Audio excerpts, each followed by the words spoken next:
Oi, pessoal, tudo bem? Eu sou a professora Gabriele Franco e hoje nós vamos ter uma aula sobre realismo. O nosso objetivo é que vocês identifiquem não só o estilo, a forma de composição de algumas obras do Machado de Assis, mas que vocês também sejam capazes de identificar as características do realismo nessa obra. Ok? Vocês lembram que a aula passada nós estudamos o romantismo? Alguém lembra qual a principal característica do romantismo? Muito bem, era um sentimentalismo exacerbado e uma idealização muito grande do amor. Perfeito. O realismo basicamente vai se opor a essa forma de pensar e ver o mundo. Como vocês podem observar, o realismo tem início em 1881 e junto com ele acontecem outros movimentos, como o naturalismo e o parnasianismo.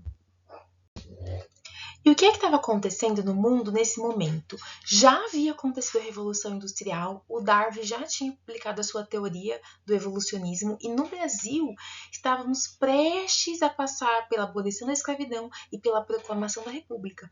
Então tudo isso influenciava muito os intelectuais da época. E quais são as características do realismo? Já falamos que havia uma grande rejeição dessa idealização romântica. Então aqui a mulher não é idealizada, o herói revela os seus problemas, os seus medos. Para que isso aconteça, então tem uma análise psicológica, nós acessamos como se fosse a mente do personagem, certo?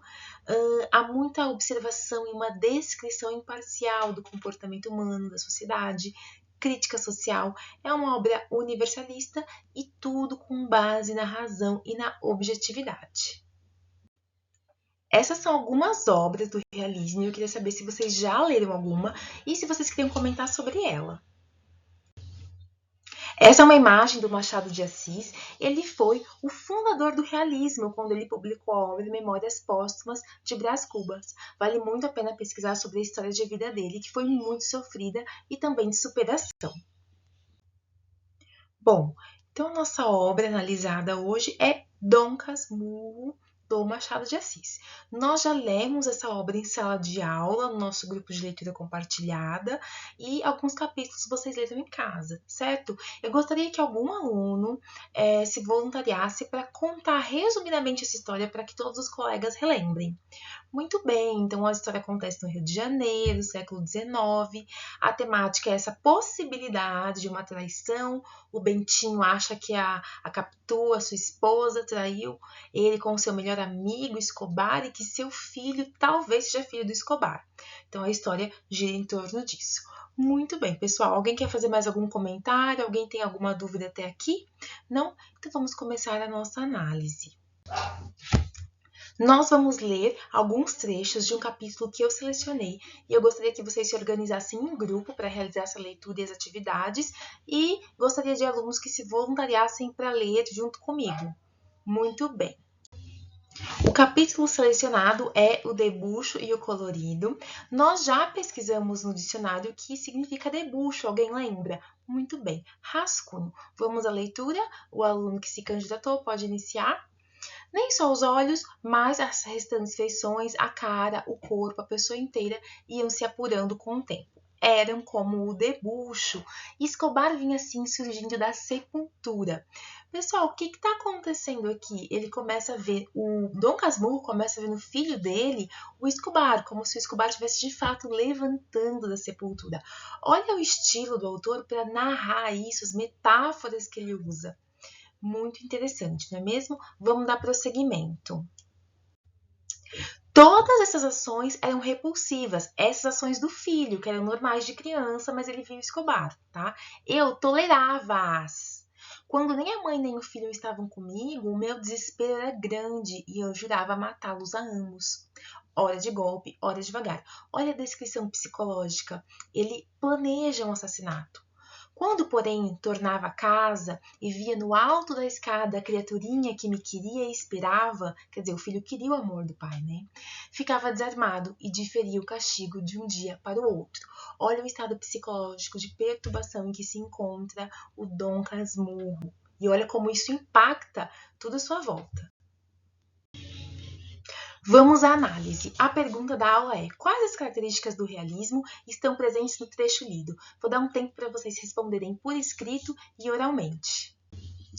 Vamos à resposta, pessoal. Nesse trecho, nós encontramos uma observação e uma descrição do conflito psicológico do Dom Casmurro, né? A que ponto a desconfiança leva a ele. E, por consequência, temos também aí um herói problemático, que é o próprio Dom Casmurro. É o Bentinho que vira Dom Casmurro, porque ele revela a sua insegurança, a sua angústia. E é uma obra de caráter universal. O Machado de Assis escreve com tamanha genialidade que, apesar de ser uma obra que se passa no Rio de Janeiro do século XIX, esses conflitos podem ser vividos por muitas pessoas em diferentes lugares do mundo e tempos da nossa história. Bom, alguma dúvida até aqui? Vocês têm alguma dúvida dessa aula? Não? Então vamos revisar? Nós aprendemos que o realismo tem início em 1881, o Machado de Assis é um de seus autores mais importantes e as suas características são a rejeição dessa idealização romântica, a mulher não é idealizada, o herói é problemático, tem muita análise psicológica, observação dos fatos, do comportamento humano, é universal e tem sua base na razão e na objetividade. Além disso, pessoal, é importante pontuar que essa obra ela tem impacto na atualidade. Inclusive, canções e livros são escritos baseados nela. E aí tem uma listinha que vocês podem pesquisar depois. Aqui está a atividade de tarefa. Vocês vão selecionar outro capítulo dessa obra, identificar as características do realismo nesse capítulo e me entregar por escrito. Essa atividade vale 1 ponto. Vocês têm que entregar até um dia anterior à próxima aula. Tá bom? Eu vou entregar em folha de papel e também pelo nosso sistema online. Alguém tem dúvidas? O tema da próxima aula é o simbolismo e como ninguém tem dúvidas, eu já encerro por aqui.